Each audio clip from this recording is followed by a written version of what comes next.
today we are ranking our top 24 Dynasty cornerstones, and this is going to be running backs and wide receivers under the age of 25. And when again, we stop saying AJ Brown in the comments. Stop. AJ's 25 years old. Yeah, okay? We said it last time too. We updated these with the rookies, and it's going to reflect their draft capital and how they're kind of fitting into the overall landscape of Dynasty. So we have shifted some things around a little bit, and obviously, with moves like Zach Charbonnet, Kenneth Walker is going to be a mover. So these have needed to be updated, and so we're going to go through and rank these top 24. Make sure you like the video. Make sure you subscribe to the channel. We've got content coming out all off season that is going to help you win your Dynasty League. Right now is Dynasty season. This is where you're going to be able to get ahead for next season, where you make the right value moves. And if you subscribe, we can help you do that. So make sure you're subscribed as well. Make sure you head over to our Discord, which can be found through our locals page. That's where you can be a supporter. All of our exclusive content is found on our Discord page, and we have a really good time with those guys. So make sure you head over there and join the community as well. And we are going to start with, of course, the number one Dynasty cornerstone, and that's Justin Jefferson. Yeah, so with Justin Jefferson, he is consistently going, 107, 108. And I think our personal opinion, all three of us prefer Justin Jefferson over Jamar Chase. Yes, the quarterback play isn't as good, blah, blah, blah, blah, blah, blah, blah, whatever. It's Justin Jefferson. Come on. I think with one of the favorite things that we've been doing that Avery even did in his most recent startup was trading back from the worst of the top 6 QBs, going back even just a few spots, getting an extra haul, and then just landing Justin Jefferson or Jamar Chase, who we'll talk about later. You get the best of the other position, and that's something that we've preached really since day one of our original podcast. So Justin Jefferson, he's elite. He will be for a long time. I think he's going to go down in history as the greatest receiver of all time when it's all said and done. He's pretty good. Yeah, he's decent at football. Yeah. Jamar Chase, also another guy that's decent at football. And, tied to Joe Burrow, that's the main argument you're going to get. Obviously, we see Jamar Chase be more big play dependent, not completely big play dependent, more big play dependent, more touchdown dependent than Justin Jefferson, who's really racking up all of his points on receptions, which is just unstoppable in PPR leagues. Jamar Chase, though, is so good that he, while he is going to be dependent on some things, you're always going to get the production from him. That's why he's being drafted in the first round. That's why he's being drafted by Justin Jefferson every single startup draft. You see Jamar Chase out there, and he is scoring boatloads of points for your fantasy team. There's not really much else to say. He's obviously still super young. He's tied to one of the best quarterbacks in the NFL. He's winning leagues. Jamar Chase is a surefire Dynasty cornerstone. And you've got Bijan Robinson, who joins this S tier after his draft capital. Yeah, Bijan, the best running back prospect since Saquon Barkley was drafted at the 102 back in 2018, I believe.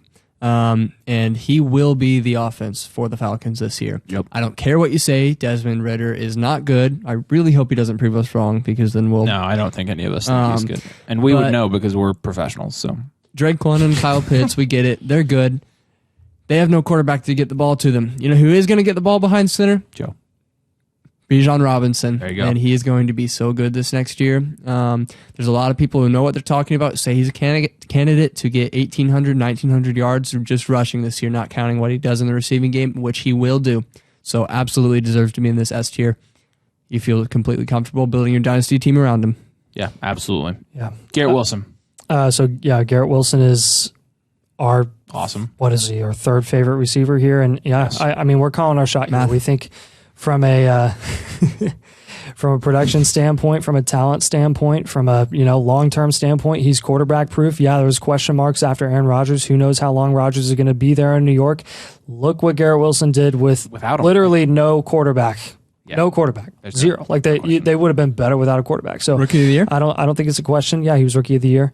I think he's going to be a surefire wide receiver one from a fantasy perspective this season. So perspective. Yeah, CeeDee Lamb, obviously a guy that we were waiting to break out in a big way, and he finally did this last year, coming in with, I think, 18 points per game, right? I mean, he was really finally very productive this last year. He's still tied to Dak Prescott, who's a very good quarterback in the league, although Dynasty players don't always want to admit that. His QB situation is better than average, and because of that, that gives an upgrade to his stock. He's still going at the 1-2 turn, so you have that going for him as well. Very little target competition in Dallas, so CeeDee Lamb, if he continues to score like this, continues to produce, he is going to be a top 5 Dynasty cornerstone. And then you got Jonathan Taylor, our guy, next. Yeah, Jonathan Taylor. I really do think Anthony Richardson landing in the Colts is one of the best things that could happen for Jonathan Taylor. It's going to really open up the field for him. The offense will no longer just be Jonathan Taylor and whatever skeleton is back there, whatever sack of potatoes is back there. Yes. Tossing, if you can even call it tossing the ball downfield. Anthony Richardson is going to really force defenses to adjust, and Jonathan Taylor is going to feast, especially this next season. Yeah, absolutely. Yeah, so Amon-Ra St. Brown is the slot god, the sun god. We love him in that Lions offense. He's really the only guy currently that, I mean, even more than Gibbs, we trust him. And he's going to get those consistent targets in the slot. He's a beast after the catch, plenty of yardage. He's not touchdown dependent, nothing like that. Very consistent player. We're very confident in what he can do. Jameis Williams is not going to hurt him. We've gone over that plenty of times. He's going to be just fine. So Amon-Ra St. Brown. Yeah, and the next guy going down to the next year is going to be Jalen Waddle. And you notice we're not elevating Jalen Waddle because of the Tyreek Hill news. That's 3 years away, so that's quite a while. But with Jalen Waddle, I mean, obviously 15 points a game last year, so he produced very well on his own. We saw last year the thing with Jalen Waddle. And Tua was hurt. And we saw last year with Jalen Waddle, and this was less of a surprise when Tyreek Hill came over, that he was less consistent and was more boom or bust. You look at his game-by-game production, and you can kind of see that from a fantasy standpoint. Obviously, his busts or his booms being 40-plus points per game, and his busts being, less than 8. So, did he have a 0 this year? I don't know. I don't think he did, but that would be a bust, wouldn't it? That would be a bust by definition, yes. So with Jalen Waddle, again, a guy that you're definitely wanting to build your dynasty team around. Honestly, in my personal rankings, I have JSN over him, but we're going to put Waddle here just because he's proven it, and because he's still going to give you some immediate production. While with JSN, that's still yet to be seen. So Jalen Waddle, again, tied to Tua Tagovailoa, who was able to support two very good dynasty wide receivers, and also playing an offense where Tyreek Hill is actually going to help him in some aspects of the game. He's a very safe option at the end of the second, early third, in your dynasty startup drafts as a cornerstone. All right, and Breece Hall. Breece Hall? Oh, yeah. Okay. I get all 3 running backs here. All 3 of the big boy running backs. Change it or something? Well, yeah. I had JSN originally. Sorry. Breece Hall, he obviously was amazing last year to start off the year. He really, like we're just saying with Bijan, he was the Jets offense. He was the motor that made that, if you can even, that raft float downstream. But he was a good motor until he went down. You go on rafts that have motors? I mean, that's a killer. It was a raft because once the motor went out, it did nothing. It was and Bijan and Breece was that motor. It was dang near the Titanic with Garrett Wilson and Breece Hall pulling it along. Like, I mean, they kept it afloat. Anyway, how's that even possible? We are really good at this metaphor. Yes. Metaphor domain. Yeah.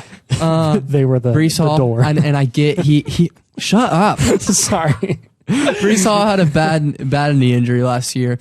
But as you see on Twitter, people seem to think it's going along really well. He's a really good athlete. Hopefully it doesn't slow him down next year, but he has a new quarterback. And I think there was a game last year where he even had 11 receptions. Yeah. Aaron Rodgers is very capable of checking down. You saw that with Aaron Jones. Aaron Jones. And Breece Hall should continue to be really good. If not this year, I still expect him to be decent. He's still a cornerstone asset. Yeah, it's saying a lot really having him this high still, and I think he can be higher even after the ACL tear. So JSN is going to be after this.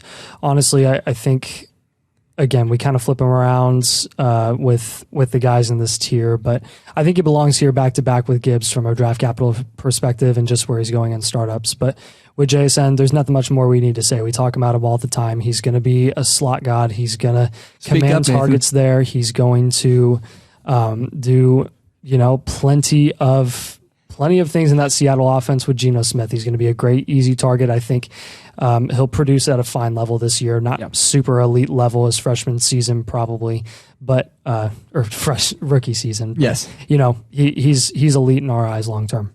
Yeah, and then you've got Jahmyr Gibbs, who, again, we still do have, in the same tier as JSN. We did slot him technically behind him. But Jahmyr Gibbs is already in the top 4 of our dynasty running back rankings. I know Nathan's still yet to do his, but you can check out our rankings on our Discord page as well.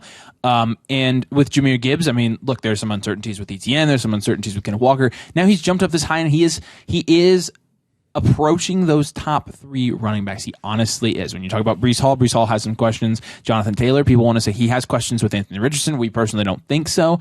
But then Bijan Robinson's kind of really up there. Obviously, he's in a tier of his own here. He's probably in a tier of his own now in Dynasty running back rankings with Jahmyr Gibbs getting the top 12 draft capital. Top 12 guys, and you talk about the receiving upside that he's going to bring to the Detroit Lions. He's going to be playing in a very high-powered offense. They're clearly going to be scheming around him quite a bit. I think there's very little risk going with Jahmyr Gibbs anywhere, especially as the 9th or 10th guy we have listed here. Jahmyr Gibbs could be as high as any of the running backs on his list. He could be as high as JT next year. We are looking to see some elite production from Jahmyr Gibbs. He's a very good value right now, honestly, in dynasties. He's still going in the 3rd round of startup drafts, still going at the 105, 106 in your rookie draft. So with Jahmyr Gibbs, we have big expectations for him, and he obviously takes a jump in our rankings after getting top 12 draft capital. So yeah, Chris, I love him, Olave.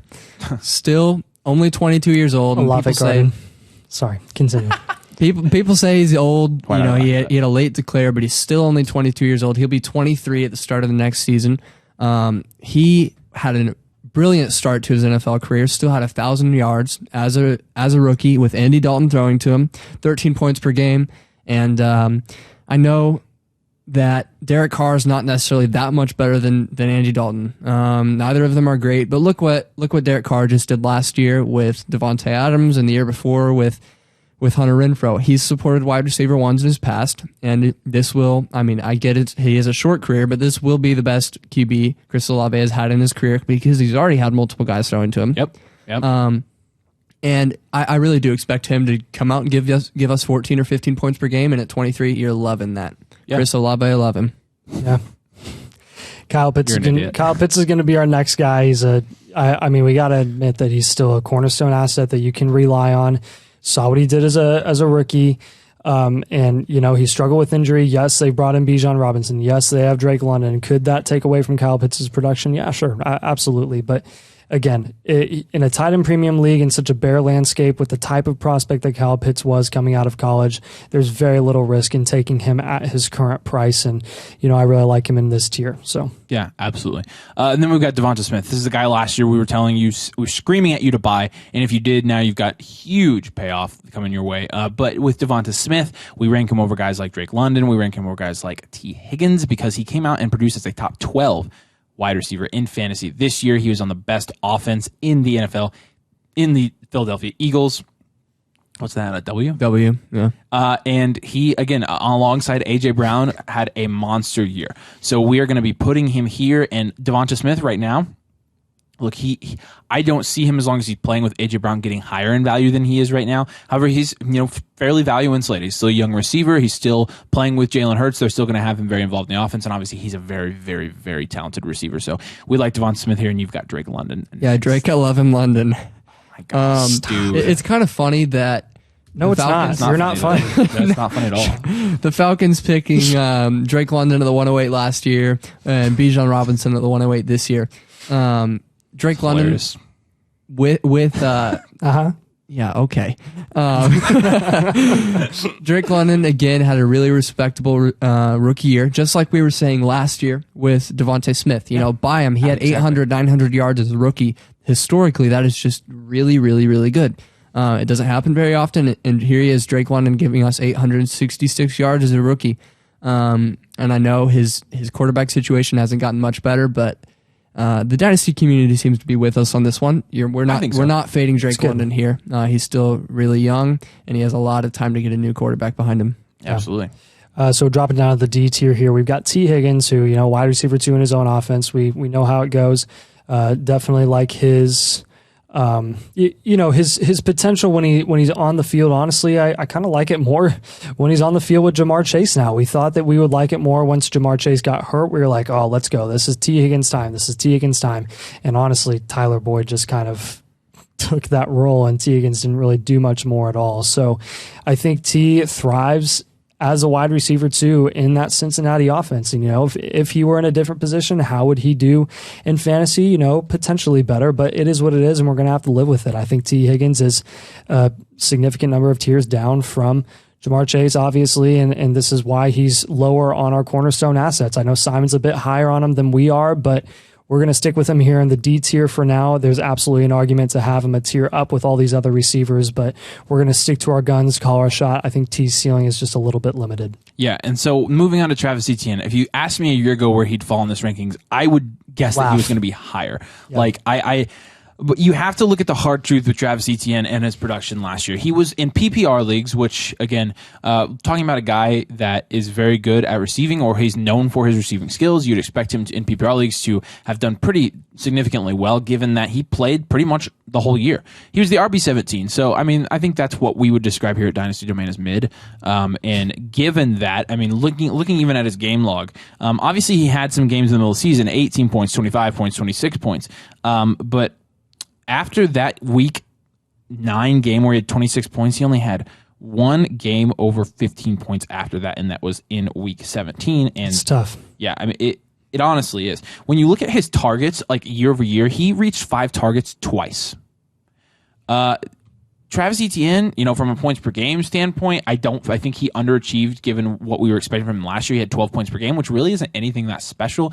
And when you consider the fact that he did all that really without having to share a backfield for most of the season outside of the first couple weeks with James Robinson until he was traded, now you have Tank Dell coming in, who, while Tank Dell stinks for the most part, Tank Bigsby. We think. Oh, sorry. Yes, thank you. You're good. Tank Dell good. If Tank Dell was a running back, he'd get crushed because he is tiny. Yep. Tank Bigsby.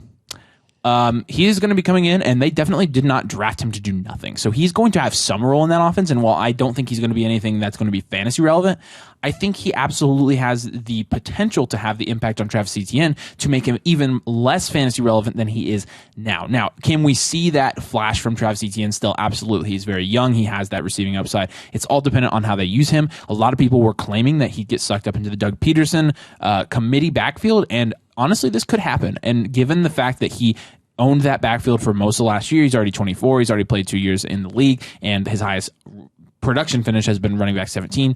I don't think there's any reason to rank him higher than this. That's the long answer. But, again, this is a little bit of a shocker given the context of where we thought Etienne would be this year. And honestly, we're going to move on to another running back here that we thought would be much higher, even 3 freaking weeks ago. Yeah, so, 2 weeks ago, Kenneth Walker would have been much higher than this. Much higher. But the addition of Zach Charbonnet in the second round really tanked his stock, much like Tank Bigsby did with Etienne. Okay, that was a very rough pun. Sorry. Yeah. All right. So the issue here is we do expect Zach Charbonnet, who is a good running back. He went in the second round of the NFL draft, just like Kenneth Walker did last year. We do expect him to take away from Kenneth Walker's time on the field. He has to. He has to. Exactly. And the thing is, looking at the numbers from last year on games that Kenneth Walker played 60% or less of the snaps, taking out the one game where he was hurt, so I did take out that one game, he's still on the average 9.3 points per game. And yes, he had a slow start to the year, but I think if you watched Kenneth Walker and the Seahawks play, he's not necessarily Jonathan Taylor, where every single time you put the ball in his hands, he's somehow making 5 yards out of it. And He's somehow, bullying through. He got stuffed at the line a lot. He really did. He'd get 1 yard. He'd get 1 yard. He'd get 1 yard. He'd get 1 yard again. And then he'd get 25.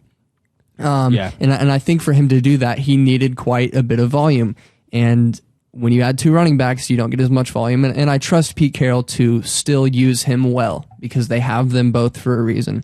But he's no longer going to be getting the 75+% snap share where he was scoring those points, where he'd get 28 points per game or 27 in the next game and 19 and all those.